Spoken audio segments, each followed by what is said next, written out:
நண்பர்களே, இன்று நாம் பார்க்க போவது பணத்தை ஈர்க்கும் கலையை நாம் உருவாக்கிக் கொள்வது. பணம் என்பது என்னிடம் வருவதில்லை என்று மக்கள் கவலை கொள்கிறார்கள்.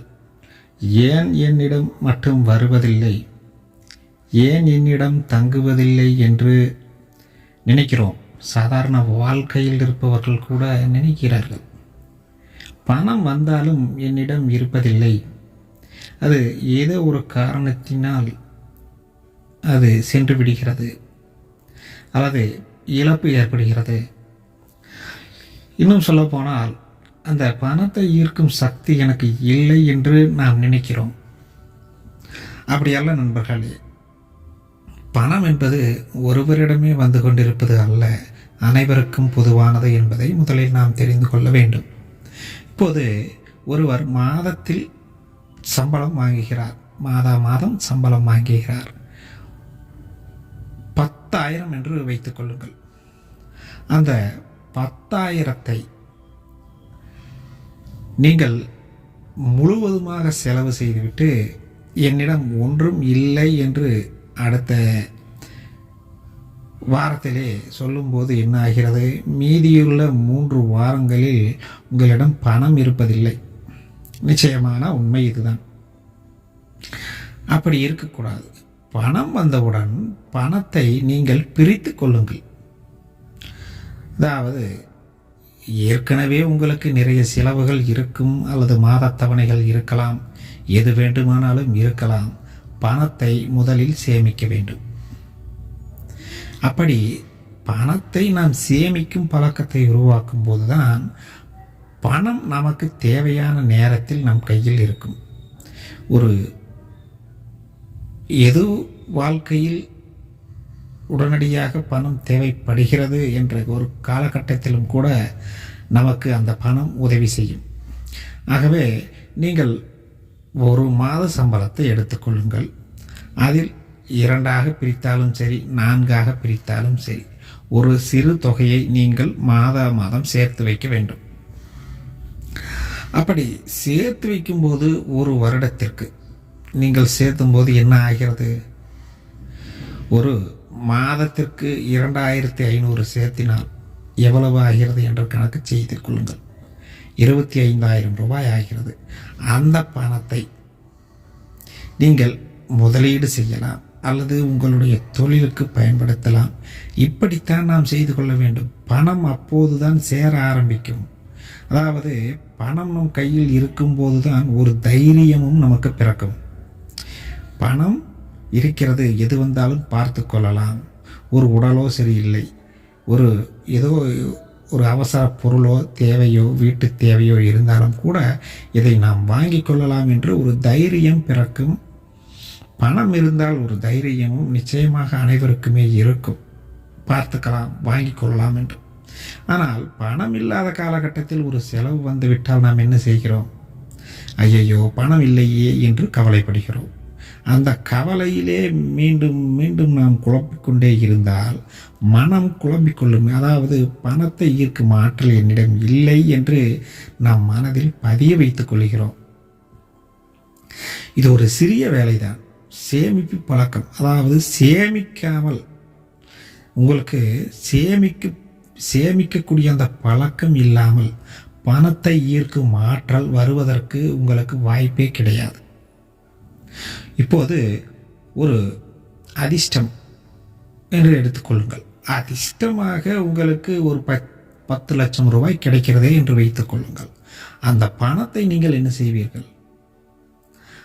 அந்த பணத்தை தேவையான அளவு நீங்கள் சேமித்து வைத்து கொண்டால் மட்டும்தான் உங்களிடம் பணம் நீடித்து நிலைக்கும். அந்த ஈர்ப்புத்தன்மை நிற்கும். ஒரு முதலீடு செய்தால் கூட அது பணம் வளரும் என்பது அனைவருக்கும் தெரிந்த விஷயம்தான். ஆனால் அந்த 10 லட்சம், அந்த ஒரு அதிர்ஷ்டம் வந்தது 10 லட்சம் ரூபாய்க்கு, அந்த 10 லட்சத்தையும் செலவு செய்துவிட்டு என்னிடம் பணம் இல்லை என்று புலம்புபவர்கள் ஏராளமாக இருக்கிறார்கள். இது எங்கு தவறு செய்கிறோம்? பணம் அனைவருக்கும் ஈர்த்து வரும். நீங்கள் வாழ்க்கையில் இந்த சம்பவத்தை அனுபவித்து இருப்பீர்கள். உங்களுக்கு ஒரு சிறு தொகையாக இருக்கலாம், அதிகமாக கூட இருக்கலாம். நமது பொருளாதாரம், நமது உழைப்பு, நமது வேலை என்ன, அதற்கு உண்டான சம்பளம் தான் வரும் என்பது உண்மை. ஒரு அந்த வரும் அந்த பணத்தை நாம் எப்படி பராமரிக்கிறோம், எப்படி சேமிப்பு செய்கிறோம் என்பதில் தான் இருக்கிறது.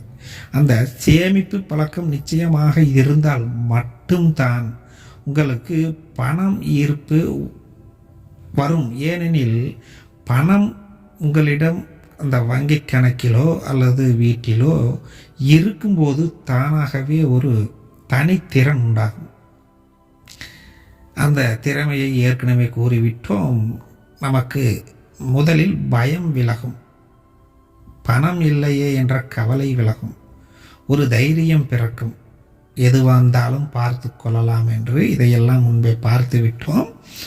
ஆக இப்போது என்ன தெரிகிறது, நாம் பணம் ஈர்க்கும் கலை எனக்கு வர வேண்டும் என்று நினைக்கிறோமே தவிர அது எப்படி வரும்?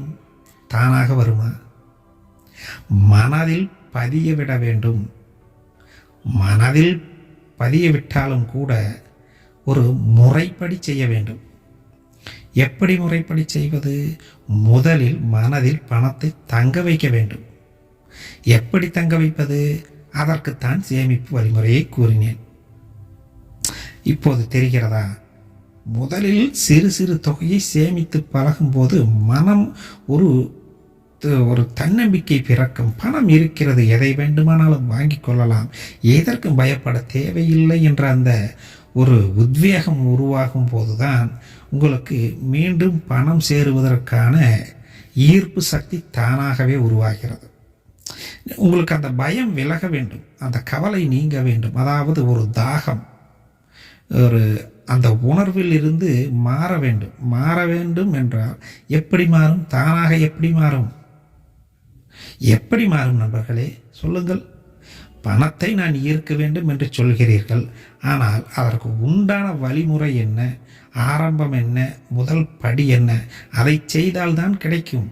ஒரு பிரபஞ்சம் நமக்கு அதிர்ஷ்டத்தை தந்தாலும் கூட, ஒரு வருமானத்தையோ அல்லது ஒரு பொருளையோ கொடுத்தாலும் கூட அதை நாம் எப்படி பாதுகாக்கிறோம் என்பது ஒன்று இருக்கிறதல்லவா? எண்ணிலடங்காத பணம் வந்தாலும் அதை எப்படி சேமிக்க வேண்டும், எங்கெங்கு என்னென்ன செய்ய வேண்டும் என்று ஒரு நிர்வாகிப்பு தன்மை இல்லாமல் பணம் எப்படி உங்களிடம் நிலைத்து நிற்கும்? அந்த ஈர்ப்பு தன்மை இருந்தாலும் உங்களால் அதை சரியாக செய்ய முடியாது. அதாவது இந்த பழக்கம் இல்லாவிட்டால், சேமிப்பு பழக்கம் இல்லாவிட்டால் நிச்சயமாக பணம் நம்மிடம் தங்குவதற்கு வாய்ப்புகள் மிகவும் குறைவு. நீங்கள் பழைய வல்லுநர்களாக இருந்தாலும் சரி, பழைய இப்போது இருக்கக்கூடிய இந்த பணக்காரர்களாக இருந்தாலும் சரி, அவர்கள் என்ன செய்கிறார்கள் என்பதை நாம் தெரிந்து கொள்ள வேண்டும். ஏனென்றால் இது மிகவும் முக்கியமான விஷயம். ஏன் பணக்காரர்கள் பணக்காரர்களாகவே இருக்கிறார்கள், ஏழைகள் ஏன் இன்னும் ஏழைகளாகவே இருக்கிறார்கள் என்று நீங்கள் நிறைய வீடியோக்கள் யூடியூபில் பார்த்திருக்கலாம். ஆனால் இன்று சொல்லப் போவது என்னவென்றால், அவர்களை வைத்து நாம் கற்றுக்கொள்வதை விட வெறுமனே ஒரு விஷயத்தை மட்டும் தெரிந்து கொள்ளப் போகிறோம். பணக்காரர்களுக்கு பணம் வந்தால் அவர்கள் ஒரு சிறு தொகையை எடுத்து தனியாக வைத்து கொள்வார்கள். அதாவது இது அடுத்த கட்டத்திற்கான நகர்வு.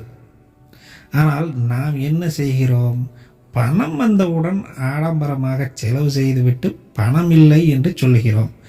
ஒரு மாதத்தில் சம்பளம் வந்தால் 3 வாரத்தில் அது காலியாகிவிடுகிறது. ஒரே வாரத்தில் காலி செய்துவிட்டு 3 வாரத்தில் நாம் புலம்பிக் கொண்டே இருக்கிறோம். இந்த புலம்பல் எதை நோக்கி செல்லுகிறது? மனதில் ஒரு அழுத்தத்தை, ஒரு கவலையை, பணம் இல்லை என்ற ஒரு தன்னம்பிக்கையை இழக்கச் செய்கிறது. இங்குதான் தவறு செய்கிறோம். அப்போ பணக்காரர்கள் என்ன செய்கிறார்கள்? எவ்வளவு பணம் வந்தாலும் சரி, எவ்வளவு குறைவாக வந்தாலும் சரி, ஒரு தொகையை எடுத்து விட வேண்டும். அப்போது பணம் உங்களிடம் இருந்து கொண்டே இருக்கும் அல்லவா? இப்போது 1 மாத சம்பளம் வந்து விட்டது. நீங்கள் ஒரு பகுதியை எடுத்து வைக்கும்போது அடுத்த மாதம் வரை உங்களிடம் பணம் இருக்கும். அந்த பணத்தோடு அடுத்த மாத பணம் சேரும்போது இரட்டிப்பாகிறது. இது அனைவருக்கும் தெரிந்த விஷயம்தான். ஆனால் இந்த சேமிப்பு பழக்கத்தை நாம் உருவாக்கினால்தான் இது நிச்சயமாக நம்மிடம் பணம் தங்குவதற்கான முதல் அடிப்படை விதி. நான் சேமிக்க மாட்டேன் என்றால் எப்போது உங்களுடைய இப்போது நீங்கள் இலக்கை தீர்மானித்து விட்டீர்கள், அந்த இலக்கிற்கு பணம் தேவைப்படுகிறது என்று வைத்துக் கொள்ளுங்கள். ஒரு சுமாராக 5 லட்சம் ரூபாய் தேவைப்படுகிறது என்றால் அந்த 5 லட்சமும் இந்த பிரபஞ்சம் எனக்கு தரும் அல்லது கடன் வரும் என்று நீங்கள் அதைவே யோசித்து கொண்டு அந்த இடத்தில் நின்று கொண்டிருந்தால், பணம் வருகிறது செலவு செய்து கொண்டே இருந்தால் எப்படி இலக்கிற்கு 5 லட்சம் ரூபாயை சேர்த்துவீர்கள்? ஒரு கேள்வி எழுகிறதல்லவா? அப்போது நீங்கள் ஒன்றும் செய்யவில்லை என்றால் எப்படி உங்களுடைய லட்சியம் அதாவது அடுத்த கட்டத்துக்கு செல்லும் என்பது இருக்கிறதல்லவா? இங்குதான் தவறு செய்கிறோம். இந்த தவறை மக்கள் செய்து கொண்டே இருக்கிறார்கள். 5 லட்சம் ரூபாய் ஒரே நேரத்தில் என்னிடம் வரும், அப்போதுதான் இந்த காரியத்தை நான் செய்வேன் என்று சொல்லும்போது அந்த இடத்தில் மிகப்பெரிய ஒரு முட்டாள்தனமாகவும் இருக்கிறதல்லவா? நமது இலக்கிற்கான பணத்தை நாம் தான் சேர்த்து வைக்க வேண்டும். அதாவது சிறு சிறு அடிகளாக அதை சிறு சிறு ஒரு குறைந்த தொகையாக எடுத்து வைக்கும் போதுதான் அந்த மிகப்பெரிய அளவிலான பணத்திற்கு நாம் நம்மளுடைய இலக்கிற்கு நகர்கிறோம் என்பது உண்மையாக தெரிகிறது. ஆகவே இந்த பணக்காரர்கள் பணம் பயன்படுத்துகிறார்கள் என்பதை விட நாம் நமது வாழ்க்கையில் இனி நாம் பயன்படுத்த வேண்டும். அதாவது சில மக்கள் யூடியூபில் பார்த்து குழப்பிக் கொள்கிறார்கள். அதாவது நான் பிரபஞ்சத்தை நம்புகிறேன், கடவுளை நம்புகிறேன், நான் நேர்மையானவன், நான் நல்லவன், நான் மிகவும் தூய்மையானவன், என்னிடம் பணம் வரும், அதாவது இப்படி இருந்தால்தான் இப்படியெல்லாம் பணம் வரும் என்று சொல்கிறார்கள். அது ஒரு நேர்மறை சக்தியை உருவாக்குகிறது, மனதில் தூய்மையான எண்ணங்களை உருவாக்குகிறது, அது ஒரு தன்னம்பிக்கை பிறக்கிறது. அது எல்லாம் சரி. ஆனால் பணம் திடீரென்று வந்துவிட்டால் கூட அதை எப்படி நாம் நிர்வகிப்பது என்பது இருக்கிறது அல்லவா? ஆக இந்த நீங்கள் சரியான முறையில் அனைத்தையும் செய்கிறீர்கள், யாரையும் தவறாக நினைக்கவில்லை, மற்றவர்களை குறை சொல்லவில்லை, நன்றியுணர்வோடு இருக்கிறீர்கள். இவைகள் எல்லாம் செய்தாலும் கூட மீண்டும் ஒரு தவறு எங்கு செய்கிறீர்கள் என்றால் அந்த சேமிப்பு என்பது இல்லாமல் இருத்தல். இந்த சேமிப்பை கற்றுக்கொள்ள வேண்டும். சேமிப்பு என்பது மிக ஒரு பணக்காரன் ஆவதற்கு சேமிப்பு என்பது மிக முக்கியமான விஷயம். ஒரு மிகப்பெரிய நடிகரோ அல்லது இன்னும் தொழிலதிபரோ இருக்கிறார்கள் என்றால் ஒரு 100 கோடி 200 கோடி வைத்திருக்கிறார்கள் என்றால் அவர்கள் வாங்கிய அவர்களுடைய அந்த சம்பளத்தை சேர்த்து வைத்ததனால தானே ஒரு 100 கோடி ஆனது. 10 லட்சம் 20 லட்சம் வந்திருக்கிறது, அதை சேர்த்தியதால் தானே 100 கோடி வந்திருக்கிறது, 200 கோடி வந்திருக்கிறது. ஆனால் நாம் சேர்த்துவது அந்த சேமிப்பு என்ற பழக்கமே இல்லாமல் எப்படி நமது இலக்கை சென்றடைய முடியும்? ஒரு பணக்காரர் என்பது ஒரு கற்பனையாகவே மாறிவிடுகிறது. நம்மால் முடியாது என்பது கிடையாது. நம்மால் முடியும் நண்பர்களே. ஒரு வாரத்திற்கு 1000 ரூபாய் சம்பாதித்தாலும் கூட 250 ரூபாய் சேர்த்து வைக்கலாம். அதாவது இது குறிப்பாகத்தான் சொல்லுகிறேன். தினமும் 1000 ரூபாய் சம்பாதிக்கும் போது தினமும் இந்த வாரம் 5000 ஆகிறது என்றால் 2 நாட்கள் விடுமுறை போக 5000ஐ 2000 சேமிக்கலாம் வாரம். உங்களுடைய செலவுகள் போக குடும்ப செலவுகள் கொஞ்சம், அது மட்டுமில்லாமல் சிக்கனமாக இருக்க வேண்டும், ஓரளவிற்கு இருக்க வேண்டும், மிகவும் கஞ்சத்தனமாக இருக்கக்கூடாது. அதாவது நம் வாழ்க்கையில் நாம் அனுபவிப்பதையும் அனுபவிக்க வேண்டும், அதே நேரத்தில் சேமிப்பும் செய்ய வேண்டும்.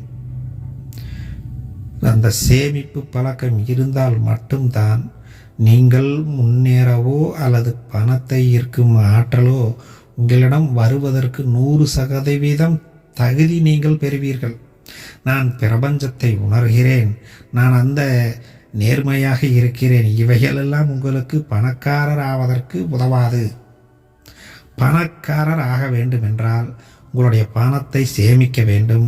அந்த சேமித்த பணத்தை ஒரு முதலீடு செய்யலாம் அல்லது ஏதேனும் ஒரு தொழில் செய்யலாம். இப்போது 10,000 ரூபாய் இருக்கிறது என்றாலும் ஒரு சிறு தொழில் ஆரம்பிக்கலாம். 1,00,000 ரூபாய் இருக்கிறது என்றாலும் கூட அந்த பணத்தை வைத்து ஒரு சிறு தொழிலை ஆரம்பிக்கலாம். இதுபோலத்தான் படிப்படியாக சென்று கொண்டே இருக்கும். அது நமக்கு வேண்டியதில்லை. நம்மளுடைய இலக்கு ஒரு தொழில் செய்கிறோம், 10 லட்சமோ 50 லட்சமோ அது வேறு. ஆனால் குறிப்பாக இந்த பழக்கம் இருக்க வேண்டும் என்பதுதான் எனது இந்த வீடியோவில் நாம் பார்ப்பது. இந்த சேமிப்பு பழக்கம் இருந்தால்தான் நீங்கள் பணக்காரராக முடியும் என்பதை நான் முன்வைக்கிறேன். நீங்கள் இதுவரை எத்தனை வீடியோக்கள் பார்த்திருப்பீர்கள் என்று எனக்கு தெரியவில்லை. ஆனால் இந்த ஈர்ப்பு சக்தி, லா ஆஃப் அட்ராக்ஷன், இன்னும் நிறைய வீடியோக்கள் பதிவிட்டு யூடியூபில் இருக்கின்றன. ஆனால் அனைத்தும் சொல்லுவது இந்த நன்றி உணர்வுகள், அவைகள் எல்லாம் பார்த்திருக்கிறோம்.